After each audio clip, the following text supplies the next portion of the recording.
conforme determina o nosso pastor Arnóbio Tavares Lima, eu quero rogar a vós outros misericórdia, por nós, para que, ao abrir e fechar a nossa boca, o Senhor possa nos dar uma palavra. Trago saudações do campo AD Joaquim Gomes, de ordem eclesiástica, ao meu pastor Arnóbio. Gostaria de ter tido aqui, ou estado aqui na terça-feira, mas foi Santa Ceia. Eu digo, eu vou pagar lá, E me sinto feliz em poder cercar a mesa. Aqui é o início da minha história, Não tem como não sempre passar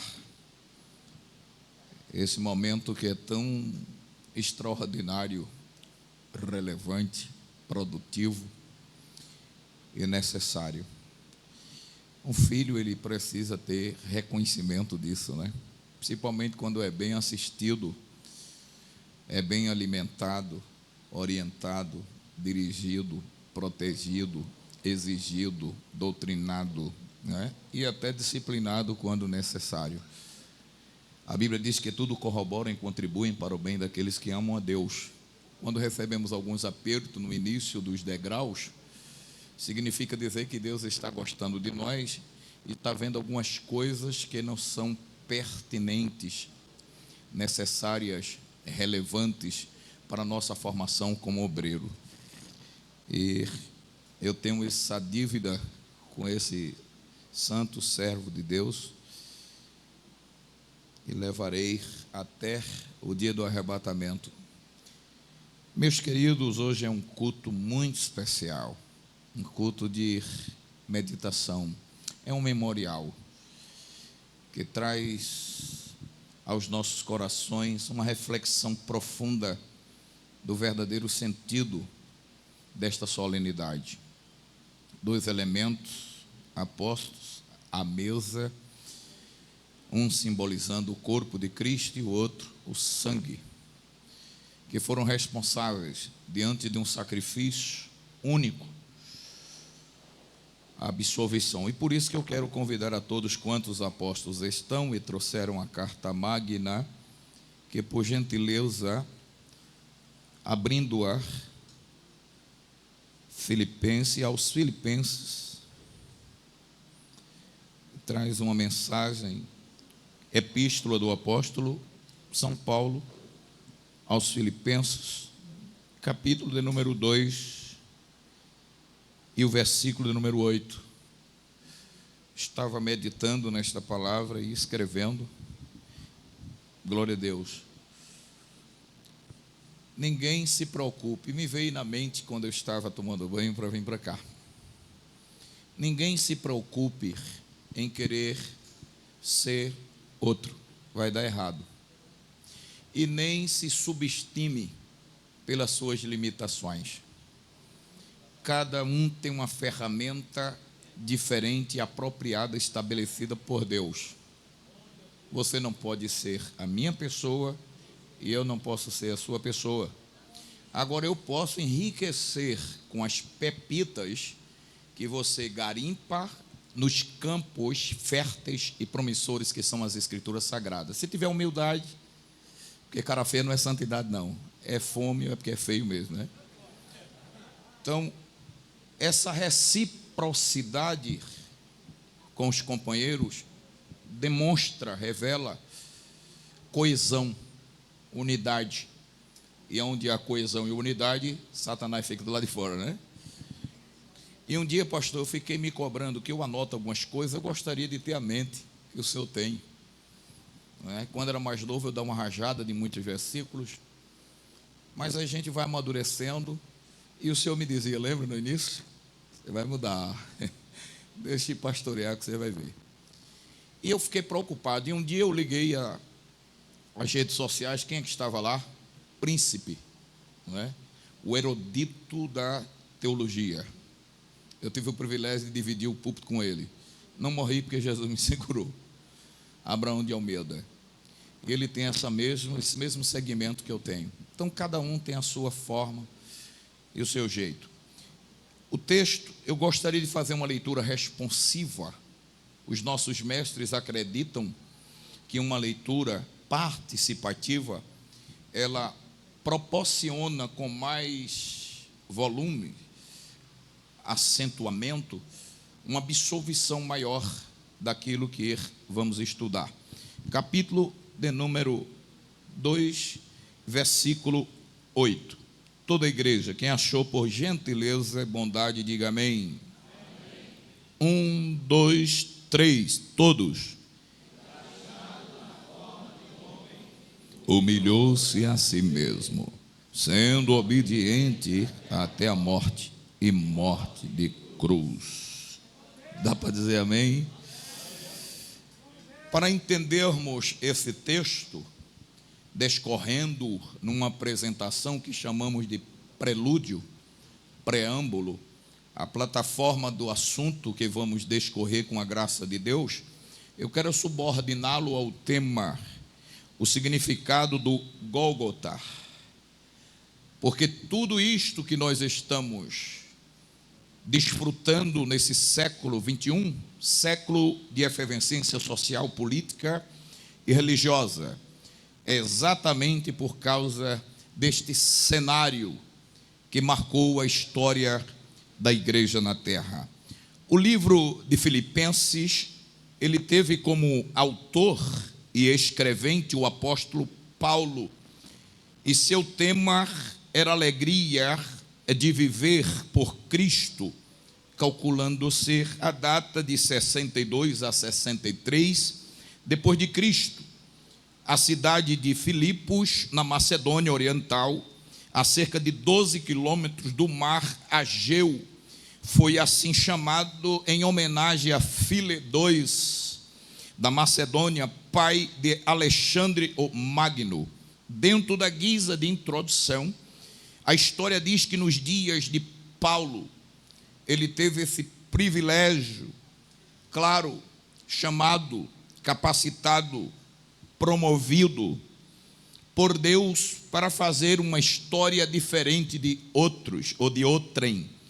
A história conta que esta era a cidade privilegiada, porque elas tinham uma guarnição militar. Porém, sobretudo outro sim, a história também diz que a igreja de Filipos foi fundada por Paulo e sua equipe de cooperadores. Um líder que não tem cooperadores, ele não tem um cinturão de sustentabilidade. Silas, Timóteo e Lucas. É aqui que vemos a importância de uma equipe na corporação de um legítimo líder. Todo líder, ele tem a chamada de Deus e essa capacitação de gerar. Aí quando a gente vai ao Antigo Testamento, quando Deus estabeleceu dentro do seu conceito próprio para Moisés que se reportasse a Arão, na hora que fosse escolher e separar os sacerdotes, houve uma exigência, houve critérios e também estabelecido limites. Por quê? Até porque sacerdote é uma versão latina, significa aquele que tem autoridade para oferecer sacrifício à divindade. Sacrifício traz a ideia de um animal ou donativo à divindade. Todo sacrifício emprega-se ação sacrificial, responsabilidade, atenção e submissão a Deus. Crentes que dão glória estão aqui, glória a Deus. E observem que a Bíblia diz que aqui nós estamos vendo esta importância de uma equipe. Ninguém cresce só. Uma excelente equipe de cooperadores submissos. Lá vai. Tem que ser submissos, abnegados. Glória a Deus. Tem que ser obedientes, transparentes, fiéis ao seu chefe maior, ao seu líder. conquistarão relevantes pleitos com seu líder para a glória de Deus. A história conta, senhoras e senhores, que foi na segunda viagem missionária, em obediência a uma visão que Deus dera em Troade. É preciso entender que aqueles que fazem a vontade de Deus, ele tem que estabelecer essa regra exatamente moral, que é a obediência. Só obedece quem é abnegado, só obedece quem tem convicção da chamada, só obedece quem tem responsabilidade. Obedecer é um princípio que não pode sair da nossa formação, do nosso caráter religioso. Diga glória a Deus. Por isso que a Bíblia diz: é melhor obedecer do que sacrificar. Não importa cantar bem, tocar bem, pregar bem, ensinar bem, saber a Bíblia de Gênesis, Apocalipse, voltando também, conhecer as ações clássicas, a exegese, a hermenêutica, a homilética, mas se não tem princípio de obediência, não serve para Deus, porque quando eu obedeço, eu reconheço que Ele é e que eu não sou nada, que eu dependo dEle e é Ele, por Ele, nele. Os crentes que dão glória, não sei se já chegaram. Bendito seja o nome de Jesus para todos sempre. O texto revela algo muito importante, que Jesus sempre foi Deus. Diga: Jesus sempre foi Deus. É impressionante. A Bíblia diz: pela sua própria natureza, Ele era igual ao Pai, antes e depois da sua permanência na terra. Ainda dentro da guisa de introdução, senhoras e senhores, Cristo, no entanto, não se apegou os seus direitos divinos, porém, sobretudo, Ele abriu mão dos seus privilégios e glórias no céu, a fim de que nós na terra fôssemos beneficiados pela salvação. Olha, observe que quem aqui recebe esta grande salvação, levante a mão comigo por graça e misericórdia de Deus e se sente ela no coração de glória. Glória a Deus. Você sabe por que quem sente salvação tem alegria? Porque para ser salvo tem que vivenciar os 3 elementos simultâneos da salvação, Tem que ser regenerado, tem que ser justificado e tem que ser santificado. Quem é regenerado é transformado. Paulo, escrevendo a sua segunda carta aos Coríntios, capítulo 5, versículo de número 17, ele diz assim: que se alguém está em Cristo, nova criatura é. Sai demônio, sai Satanás, sai safadologia, sai mentira, sai encrenca, sai problema. Eu creio que quem sente a salvação é diferente na igreja, é diferente em casa, é diferente na faculdade, é diferente no colégio. Eu gostaria de ver a mão de quem está sentindo a salvação.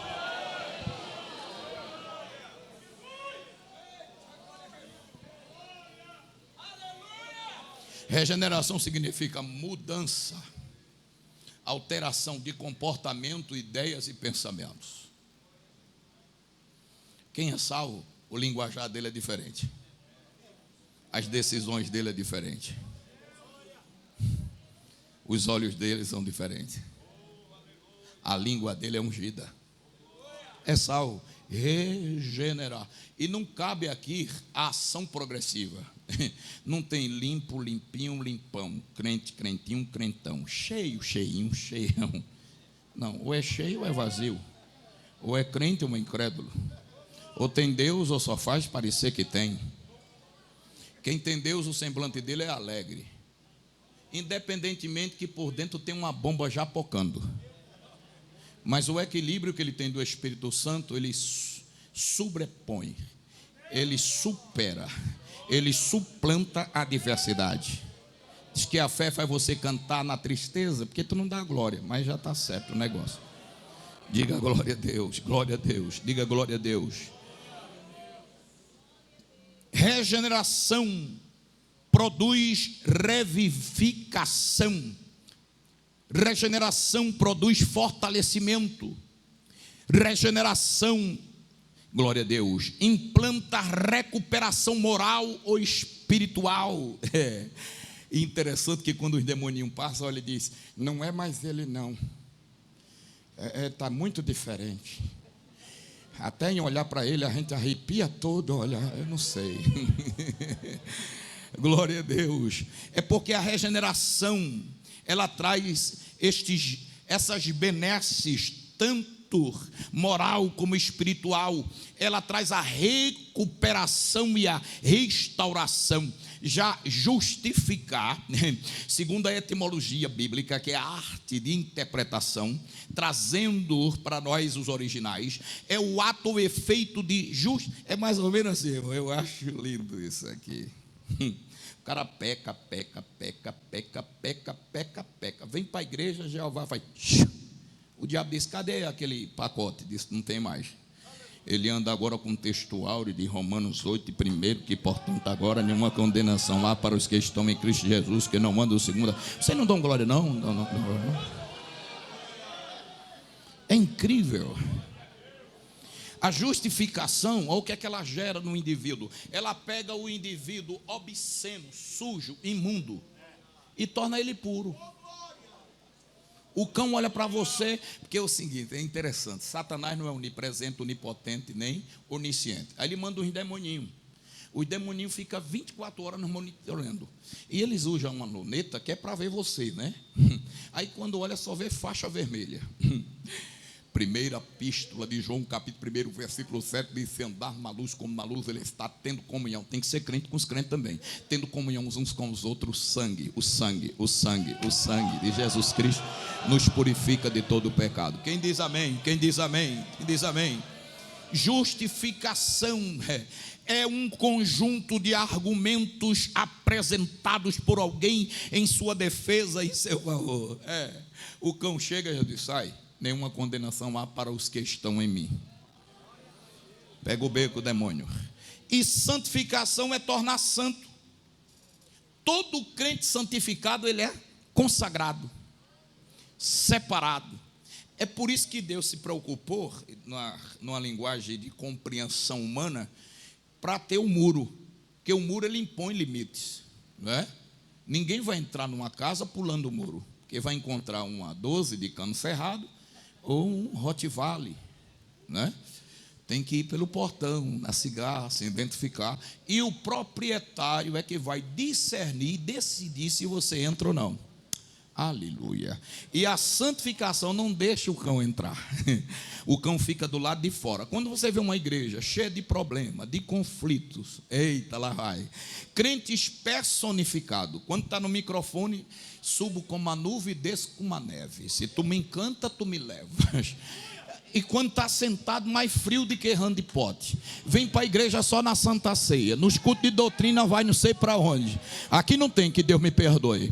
Então, quando está com o microfone, vira um Deus, vira algo espetacular, estapafúrdio, significa extravagante, excelente, que ultrapassa.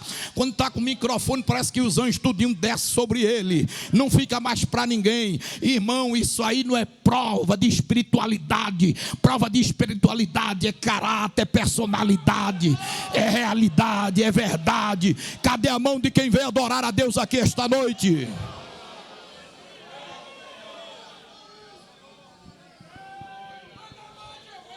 Emige oba shubinamase, ei oba da shuria, eminjogo imishebia suite, te cho ple, emindo basuria. Para que isso? Estou entrando agora no primeiro, na oração interrogativa. Para que isso acontecesse, a Bíblia diz que ele aniquilou-se a si mesmo. Isso traz a ideia de reduzir a nada, abatido. Como é que pode, hein? Deus dizer: tira todas as prerrogativas, todos os direitos divinos. Eu vou assumir. Aí, para entender isso, tem que estudar a antropologia bíblica à luz do hebraico, que é o estudo sobre o homem, que fala da tricotomia, o homem composto de corpo, alma e espírito. espírito e o fluido viscoso vermelho essencial à vida biológica, o denominado plasma, que se acha em suspensão de células, que aparece cerca de 362 vezes na Bíblia como descrição à morte cruenta, no hebraico Dan e no grego Aima.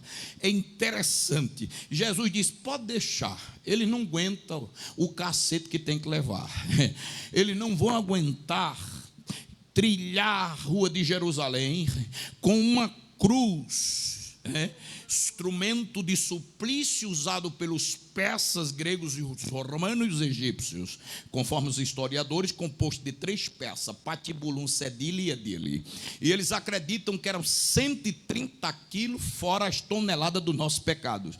Jesus recebe, ele abre mão. O texto grego do qual foi traduzido esta frase, que frase? Esvaziou-se. O texto é extraordinário, presta bem atenção no que eu vou lhes trazer agora. Aniquilou-se. O texto grego do qual foi traduzido esta frase diz literalmente que ele se esvaziou.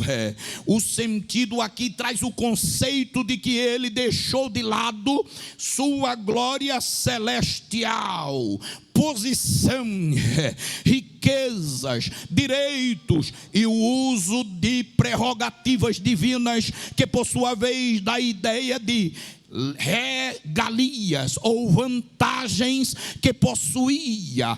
Prerrogativa que fala ainda de direito, que é característico de determinado cargo, função ou ofício, que diferencia alguém do grupo. Ele disse, eu quero ser o menor.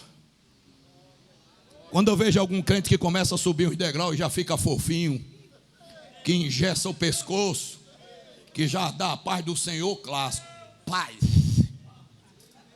frio que só rã de pote. Interessante, pastor, que Jesus disse, eu vou mostrar, não é só na verbalização, na escrita, eu vou mostrar em atitude. Ele chega, os discípulos estão sentados brigando, quem vai ser o presidente aqui? Disse, vamos ver aí, pim, pó, pu. E ele brigando, essa confusão vem lá de trás. Isso é herança de Satanás. Por isso que ele caiu. Ele quer ser maior do que o seu chefe. Quando você vê 2 cabas falando mal do seu chefe, sai de perto. Está lá a besta fera, o anticristo e a antiga serpente. Saia de perto, tem demônio até no sangue. Se fizer o DNA, só dá demônio, demônio, demônio. Porque ele tem um espírito, lá vai, sofre da síndrome da superioridade. Ele acredita que tem, pode, sabe, faz, leva atrás, levanta, bate, enriquece, empobrece, dispõe, propõe, impõe, sabe de tudo. É o Homem-Aranha, glória a Jesus, o Homem de Ferro. E Deus disse, eu não sei por que você está se metido a besta, porque você não tem, não pode, não sabe, não faz, não leva, não traz, não levanta, não abate, não enriquece, não empobrece. Sem mim nada podeis fazer. Se tu pregar bem, sou eu, besta, que estou dando a minha glória a ti, a minha graça a ti por misericórdia. Se tu cantar bem, tu não precisa assim vai descer não, é a minha glória. Deixa eu ver onde é que estão as mãos que podem adorar a Deus aqui esta noite. Diga glória a Jesus. Observem que esse esvaziou-se importava não somente em restrição voluntária. Interessante que ninguém forçou ele para fazer. Ele disse, é comigo. Quem decide sou eu. Jesus é demais. Dá uma glória aí, me ajuda. Olha que coisa interessante. Glória a Deus.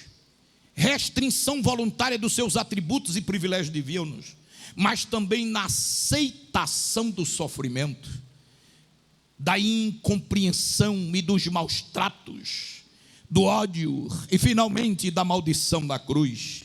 E agora eu começo a pregar. O que é o Gólgota? Porque Jesus não poderia ser morto embaixo,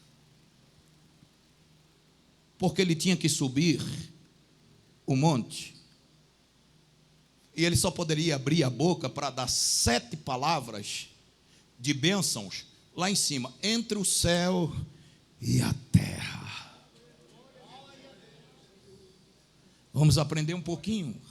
Olha, o nome grego significa do lugar da crucificação, de Cristo.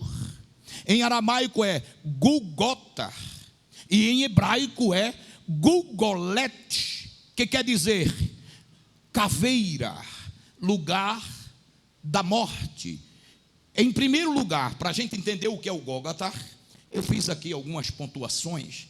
Primeiro, o Gólgota é lugar de humilhação voluntária. Ninguém humilhou Jesus no sentido de forçá-lo. Ele disse: eu vou, não precisa ninguém me mandar eu ir, eu sei da minha responsabilidade. Está lá no texto, capítulo 2, versículo 8. E achado, Filipenses 2 e 8, e achado na forma de homem, humilhou-se, é demais, a si mesmo. Para quê? Eita, lá vem o Espírito Santo e eu tenho que parar. Só obedece quem se humilha. E só se humilha quem é humilde. Uma pessoa humilde, ela está vazia do egocentrismo, do eu, da autossuficiência. Se fosse eu que pegasse esse microfone, só ia fazer besteira.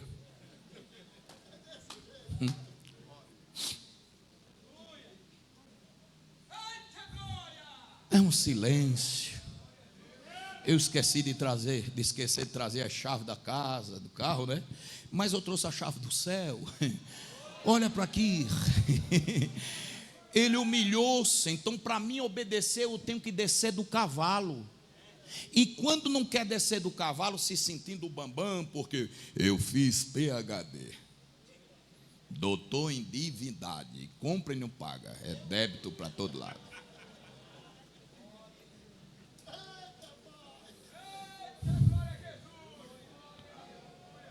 Não deixe Satanás inchar o seu coração. As pepitas que saem dos teus lábios é a misericórdia dele enquanto te mantiver humilde na presença dele. Não tem como obedecer sem primeiro se humilhar. E humilhar-se aqui é esvaziar-se.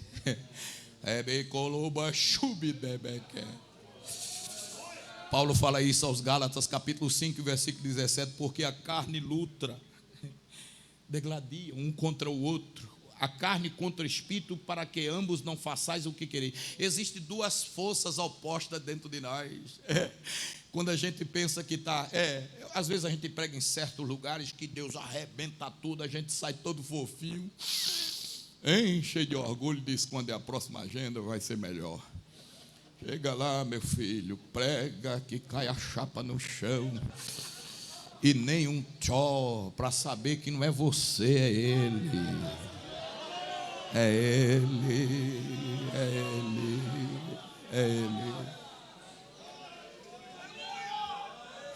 Remigala show me na maçou de mentiafa.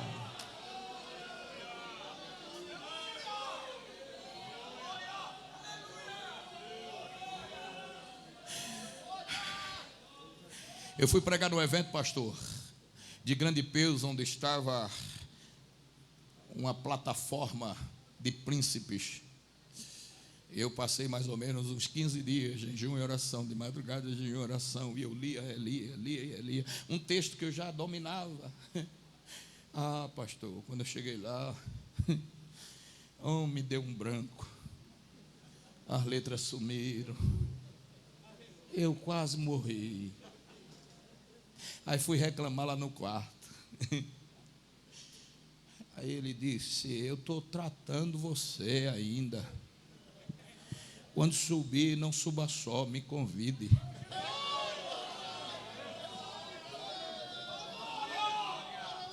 Não confie na letra que você quebra a cara. Agora confie na minha graça, que eu abro os céus e derramo sobre. Levante a mão, eu quero pregar.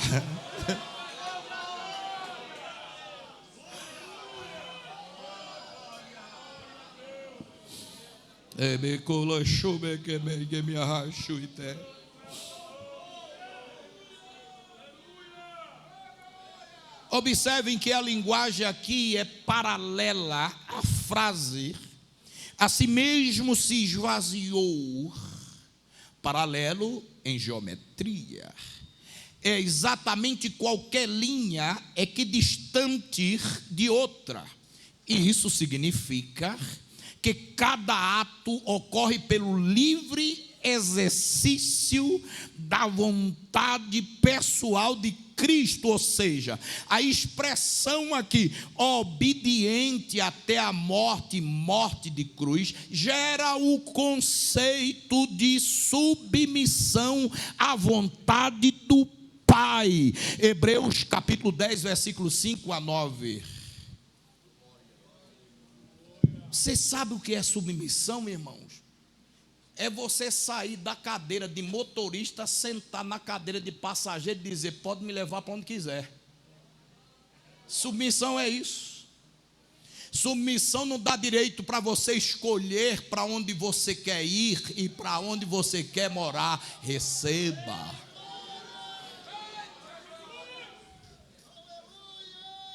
Eita, lá vai, eu vou dizer que eu não vou morrer. Quando você pede para ir para um lugar, você está indo com a sua própria responsabilidade. Você tem que assumir os ônus e os bônus, talvez se aparecer. Agora, quando você vai guiado por Deus, levado por Deus, pode dar sangue no meio da canela. Ele diz: não temas que eu estou contigo. Não te assustes, porque eu sou teu Deus. Eu te sustento com a destra. Tu sabe o que é destra? Eu vou caminhar contigo cara a cara. Olha aqui, ó. Pode ter certeza que eu estou do seu lado. Se chover, eu estou do lado. Se relampear, eu estou do lado. Se houver açoite, eu estou do lado. Se vir demônio, eu estou do lado. Cadê a mão de quem crê nesta palavra profética?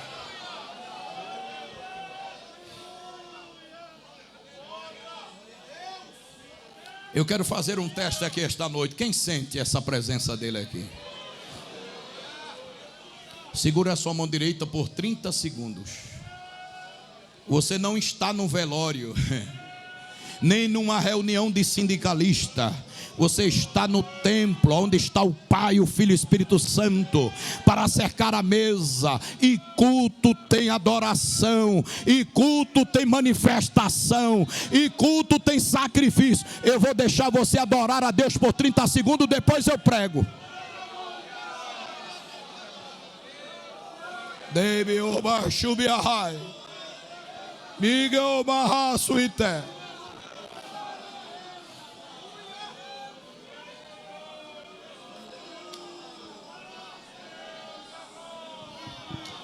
Triste você passou o dia todo, angustiado você passou o dia todo, com as tribulações no trabalho, na escola, na faculdade. Aqui não, aqui tem bálsamo, aqui tem maná. Levante a mão que eu estou profetizando para você. Demi oba súbia.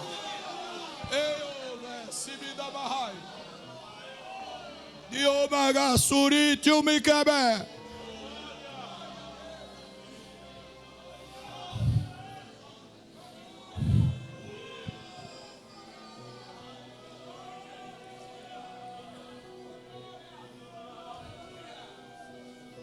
As palavras de Paulo encerraram toda a vida de obediência de Cristo e ao mesmo tempo aceitam sua morte como expressão suprema, que quer dizer que sobressai, que está acima de tudo, de obediência à cruz.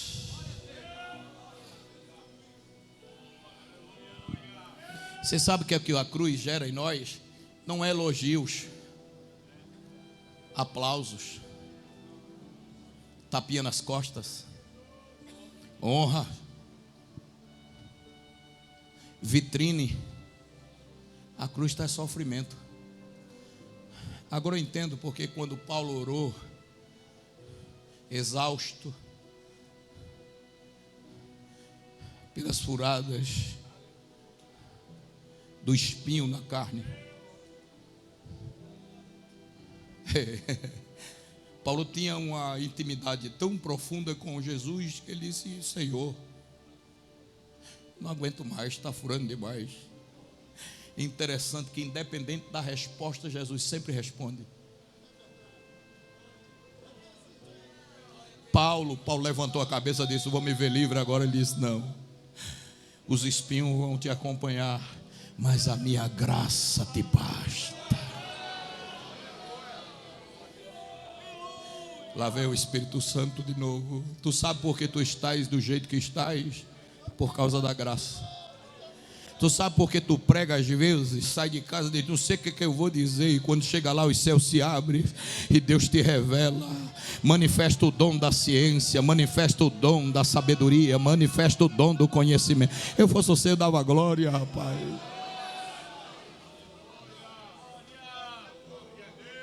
Interessante, meu pastor, que o sofrimento, em vez de nos afastar de Jesus, bota ele bem pertinho dele.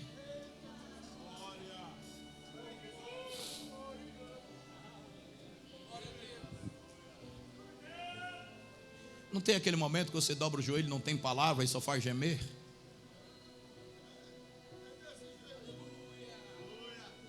A boca seca.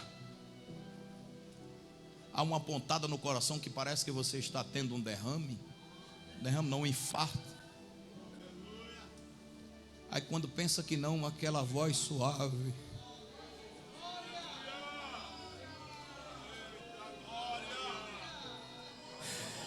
ei, chamou que eu mandei eu você pra. A gente sente como ele pega a gente no braço e começa a ninar, dizendo: dói, mas eu estou contigo. Estás sangrando, mas eu estou te usando.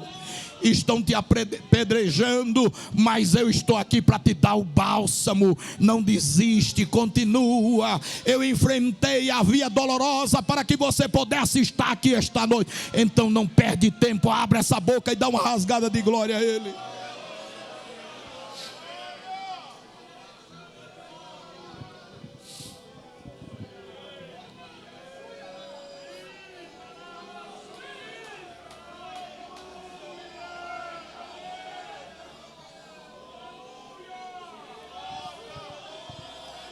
Emílio Biagachúria.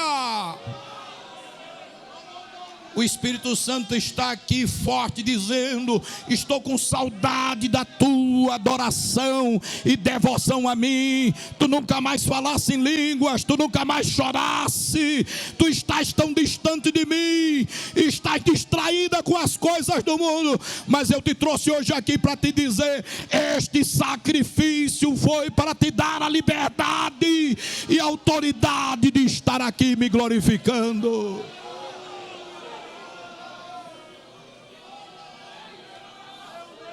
Quem veio adorar, quem veio adorar.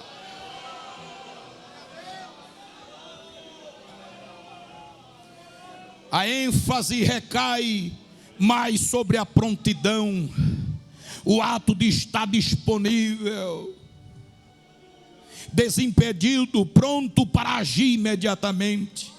O que eu aprendo neste cenário bíblico é que ninguém o forçou, ninguém o obrigou, o coagiu, o impôs que ele fosse à cruz. Ele mesmo disse: eu. Ei, isso aqui é sério. Ele disse assim: eu dou. Sou eu quem dou a minha vida e a tomo de volta. Tu não entendeu? Vamos mergulhar nessa profundidade, nessa magnitude. Tu sabe o que significa esta declaração explícita em uma ordem imperativa? Uma decisão voluntária, segura, precisa, produtiva, relevante, necessária. Não era só o céu que estava ouvindo aquilo, os algozes, os demônios estavam ouvindo quando ele disse: eu dou. Você, Satanás, eu vou mostrar a você que quem dá sou eu. Deixa eu terminar o sacrifício que eu vou lhe mostrar. E eu Quem foi que ressuscitou Jesus? Me ajuda aí, meus professores. Ele disse: eu dou minha vida e torno. Eu não sei como é que ainda tem crente com medo da macumba. Ah, pastor, está tão difícil. Lá minha vizinha é uma mãe de chiqueiro. Pegou meu nome.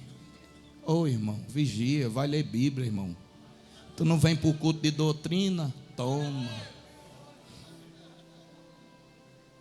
Quando tem a palavra, tem o consenso da revelação espiritual.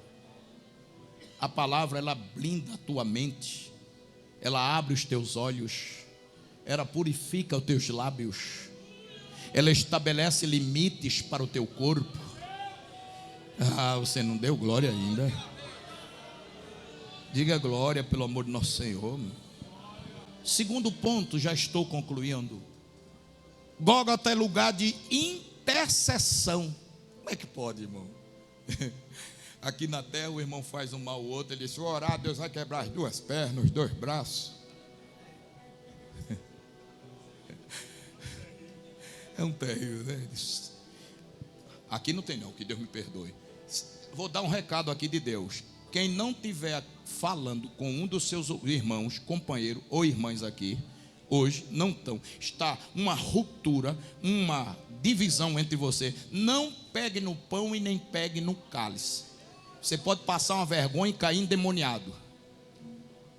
Você deu legalidade a Satanás. Lá vai. Andarão dois juntos se não tiverem de acordo? 3 e 3 de Amós. Eita. Pegar no pão sem olhar para o meu irmão, que eu não gosto dele. Não pegue. E nem bote no bolso. Devolva e procure o pastor. Me ajude. Porque eu não suporto a cara daquele camarada. Eu não vou com a cara dele. O pastor vai lhe dizer: continue com a sua e deixe ele com a dele. Diga amém. Lucas 23 e 34. Quem de nós teria a capacidade? E dizia Jesus: Pai, perdoa-lhes. Irmão, olha a interpretação de Jesus, irmão, para os malefícios dos seus algozes. Eles estão fazendo isso, mas eles não sabem o que fazem. Ele diz: porque eles não sabem o que fazem. Aqui neste ato, irmãos, vemos a maior demonstração do verdadeiro amor de Cristo. Perdoar, irmão. Você sabe o que é perdoar? É pegar a promissóriazinha e fazer assim, ó, jogar lá.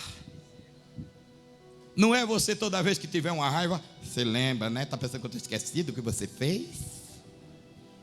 Já pensou, irmão, todas as vezes que a gente errasse, fosse dobrar o joelho, Jesus disse: de novo. Tu não errou ontem, a semana passada.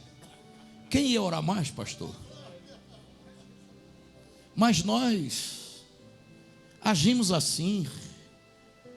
Perdoar, irmão, é pegar a desgraça da mazela que nos fez chorar, sangrar, e jogar lá dentro. Toma, Satanás, leva essa bagagem.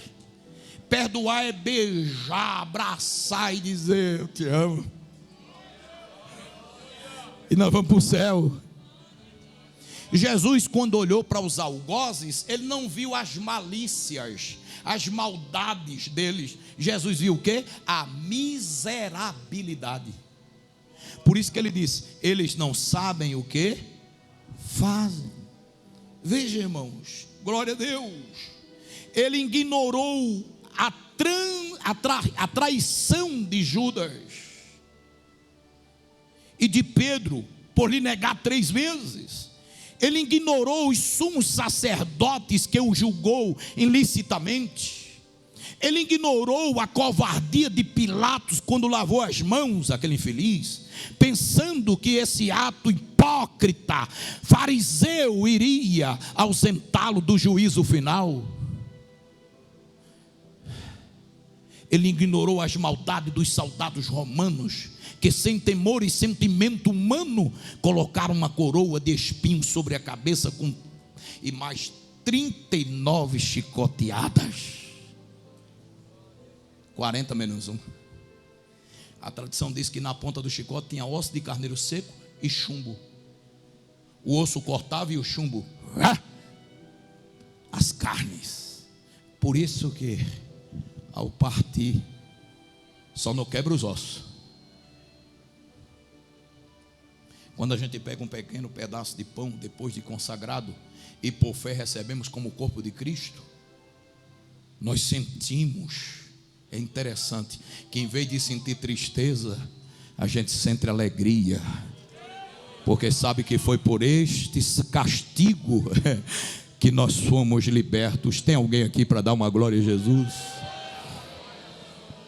Diga glória a Jesus. Ele ignorou a zombaria dos seus algozes. Ele ignorou o povo quando trocou por Barrabás. Ele ignorou o desprezo quando pregado na cruz se sentiu só, abandonado. Eloi, Eloi. Interessante que ele não reclamou da gente.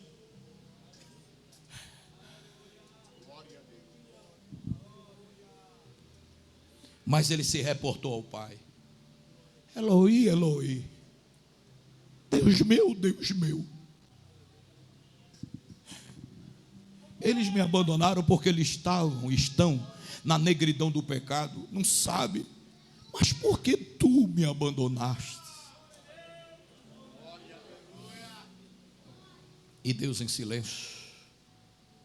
Mas isso não interferiu na missão estabelecida para ele. Diga glória a Jesus. Eu fosse você, eu dava mais glória a Jesus. Glória a Deus, glória a Deus, glória a Deus. Dá vontade de dar glória a Deus de novo. Em vez de amaldiçoar, ele intercedeu a Deus pelos seus algozes. Esta noite nós estamos aqui para participar desta solenidade. Irmão, está uma coisa inadmissível o que está acontecendo nas igrejas brasileiras. Um momento desse eu me lembro quando eu era muito jovem, que entrava, quando chegava lá na porta, já estava feito uma cachoeira. Tinha pessoa que levava tão a sério por ignorância e não saber dividir as coisas, passava a semana todinha sem encostar com o seu cônjuge, porque achava que era pecado. As irmãs vinham como hoje, né? De branco, mas era um branco que se encandeava. Glória a Deus. Quando vinha, ignorância. Quando vinha, santa ignorância. Vinha para a Santa Ceia, o marido do outro lado da calçada, do lado de cá. E quando ele olhava, ela dizia: sangue de Cristo tem poder. Eu vou cear, eu quero só Jesus. Hoje, irmãos, acaba, passa o dia todinho brigando com a mulher. Eita, é confusão dentro de casa, e toma banho, passa banho a Zezé, hein? E vem como se nada tivesse acontecido, entra aqui na maior formalidade, não sai da boca do indivíduo uma glória, um aleluia, acha pouco, tira o celular do bolso e fica ocupando este espaço de tempo tão resumido, onde estamos aqui para trazer em memória o sacrifício que marcou a história. Agora, se trouxesse para cá alguém que não tem compromisso com Deus, que estão fazendo por aí, é isso. Eles estão mais preocupados de encher a igreja de gente desmantelado para ter renda, mas não estão preocupados de encher a igreja de pessoas transformadas, santificadas e preparadas para ir para o céu. É profecia de manhã, é profecia à tarde, é profecia à noite, mensagem simplesmente de autoajuda, massagem no ego. Eu vejo o anjo, tu não está vendo, nem tu, infeliz, que está todo desmantelado e não entende que perdesse a graça de Deus e fica mentindo em cima do púlpito. Estou vendo Deus abrir a porta, só se for a porta do caixão para te deitar dentro. O que a igreja está precisando não é de mensagem de ego, é de mensagem para o arrependimento e avivamento. Quem está comigo e com a palavra, levante a mão e dá uma rasgada de glória.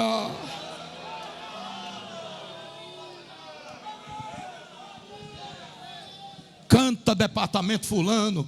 Canta-se como se estivesse em casa, sentado à mesa, ou lá na praça de alimentação. Não tem respeito, não tem temor, não tem nenhuma consideração, a boca quase que não abre, mas na rua só o sangue de Jesus. Nós não estamos aqui para mostrar corte de pano, terno novo, sapato de Camboriú com 18 cores. Estamos aqui para mostrar nossa miserabilidade e pedir misericórdia a Deus.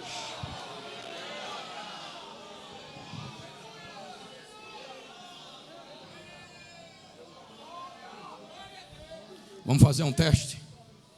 Vamos fazer um teste.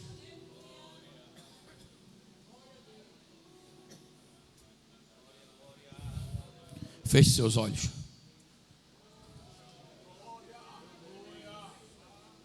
Você vai agora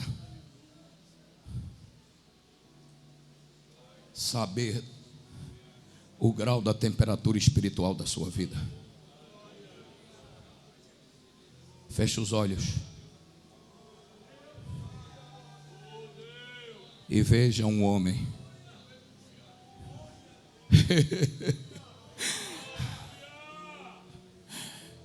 com uma cruz tão pesada sobre os ombros e uma cana batendo sobre a sua cabeça para que houvesse perfuramento no seu couro cabeludo. Agora veja onde você estava, quem você era, o que você fazia, qual era o valor que nós tínhamos. Agora veja ele subindo o Calvário.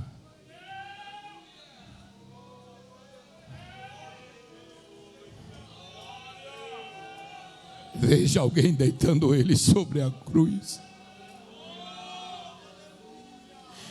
E veja um soldado romano levantar o martelo e atravessar as suas mãos com aquele cravo. Veja alguém juntar os seus dois pés. O caminho foi tão estreito que não deu para colocar um do lado do outro. Quando levantaram a cruz, ele abre a boca e diz: perdoa-lhes, Pai, porque eles não sabem o que fazem. Você vai ter coragem de cear nessa formalidade que você está? Deus quer mudar a tua história. O cerco está fechando, a trombeta vai tocar, e Ele não quer que você fique aqui. Então glorifique a Ele nesta noite. Diga a Ele: eu não vim aqui passar tempo, eu vim te adorar. Eu vim cercar a tua mesa porque tem uma importância extraordinária para a minha vida. Eu vim te adorar porque tu desse um grito de brado, consumando toda a ação desta missão, e de cima foi rasgado o véu da separação, e hoje você, nós estamos aqui para adorar a Deus. Tem algum adorador aí?